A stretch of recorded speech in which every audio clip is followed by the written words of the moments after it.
ये चैप्टर है रासायनिक अभिक्रियाएं एवं समीकरण, फर्स्ट चैप्टर है। तो पहले थोड़ा सा स्टोरी जानोगे और उसी पर ये चैप्टर कंप्लीट हो जाएगा। इस चैप्टर के बात नहीं होगा लेकिन सब इसी चैप्टर में के बात है। जिससे मान लो कि यह रासायनिक अभिक्रिया है, तो जिस तरह से मान लो कोई व्यक्ति अगर एक से ज़्यादा होना है, तो अगर कोई व्यक्ति अकेले या फिर किसी के साथ होकर के अपनी जनसंख्या बढ़ा सकता है। अकेले यानी कि अगर कोई व्यक्ति है, एक आदमी है, तो अगर वो चाहे तो अपने द्वारा वो जा करके किसी और के भी बच्चा को पोस सकता है। कहीं से जाके अनाथालय से लेके आ सकता है, गोद ले सकता है। तो मान लो 2 बच्चा को ले सकता है ना, तब ये एक से कितने बच्चों का निर्माण कर लिया है? अकेले 2। अगर ये और चाहे तो ये और अपनी बड़े होकर के जनसंख्या बढ़ाएंगे तो इसकी और जनसंख्या क्या हो सकता है?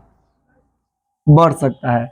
तो मतलब कि ये अकेले या फिर ये और किसी के साथ अगर इसका भी शादी होता तो ये दोनों मिल करके अपना जनसंख्या बढ़ाता, मतलब कि नया पदार्थ का निर्माण करता, नहीं ना करता, नया नया तत्व आता। तो यहाँ भी रासायनिक अभिक्रिया जो यही है, और इसका जो गुण आएगा ये सब क्या होगा? इसके क्वालिटी से थोड़ा सा मिलेगा लेकिन बाकी सब क्या होगा? भिन्नता रहेगा। तो ये रासायनिक जो अभिक्रिया है ये भी क्या होता है कि कोई पदार्थ अकेले या फिर किसी पदार्थ से मिल करके एक या एक से अधिक नए पदार्थ का निर्माण करेगा, और ये जो निर्माण करने की प्रक्रिया रहेगी उसी को क्या बोला जाएगा? रासायनिक अभिक्रिया कहा जाता है। तो कोई पदार्थ चाहे कोई इंसान, तो यहाँ इंसान के लाइफ से भी यही बात है कि कोई इंसान अकेले या फिर किसी अन्य पदार्थ के साथ मिल करके क्या कर सकता है? नए पदार्थों का निर्माण करेगा। तो इंसान के लिए भी ये कोई इंसान अकेले या फिर किसी के साथ मिलकर भी क्या कर सकता है? अपने जैसे तत्वों का, अपने से अलग गुण वाले इंसान का निर्माण कर सकता है।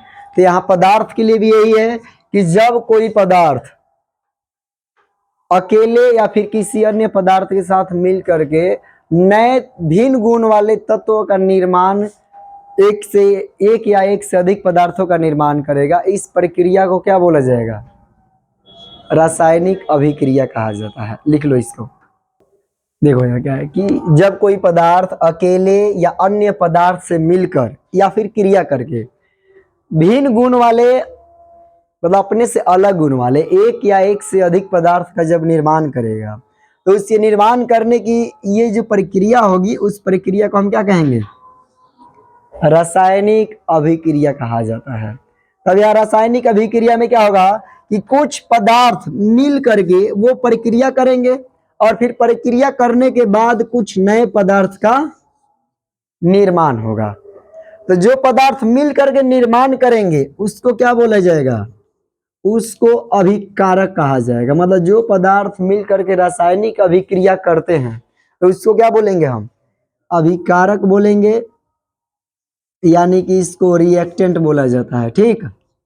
और अभिक्रिया के फल स्वरूप बात की जा रही है कि कोई ना कोई नया तत्व क्या होगा? बनेगा, कोई नया यौगिक नए पदार्थ का निर्माण होगा। तो जो पदार्थ बनेगा उसको कहा जाएगा प्रतिफल कहा जाएगा। मतलब कि रासायनिक अभिक्रिया में 2 चीज होगा, एक उसमें अभिकारक पाया जाएगा, जो पदार्थ मिल करके रासायनिक अभिक्रिया में भाग लेंगे, जो पदार्थ भाग लेंगे उसको क्या बोला जाएगा? अभिकारक बोला जाएगा। और जो नया पदार्थ का निर्माण होगा उसको क्या बोला जाएगा? प्रतिफल बोला जाएगा। समझ में है ना? जिससे मान लो कि यहाँ पर हम H2 प्लस Cl2 और क्या बन जाएगा? 2HCl बन गया, यानी कि हाइड्रोक्लोरिक अम्ल बन जाएगा। यहाँ हाइड्रोजन और फिर क्लोरीन, ये दो अणु मिलाएंगे तो क्या बनेगा? हाइड्रोक्लोरिक अम्ल बन जाएगा। तो ये जो पदार्थ जो इसे बन करके क्या कर रहे हैं? अभिक्रिया में भाग ले रहे हैं, इसको बोला जाएगा अभिकारक। और जो इसके फलस्वरूप नया जो पदार्थ बन रहा है इसको क्या बोला जाएगा? प्रतिफल। तो इसको भी लिखोगे। मालूम चल गया कि रासायनिक अभिक्रिया में भाग लेने वाले पदार्थ, मतलब जो पदार्थ रासायनिक अभिक्रिया में भाग लेगा उसको अभिकारक कहा जाएगा। क्या कहा जाएगा? यहाँ देखो लिख दीजिए, उसको अभिकारक यानी कि रिएक्टेंट। उसको अभिकारक तथा अभिक्रिया में भाग लेने, अभिक्रिया के फल स्वरूप जब रासायनिक अभिक्रिया पूर्ण हो जाएगा उसके फल स्वरूप जो पदार्थ बनेगा नया वाला, उसको हम प्रतिफल कहते हैं। क्या कहेंगे? प्रतिफल।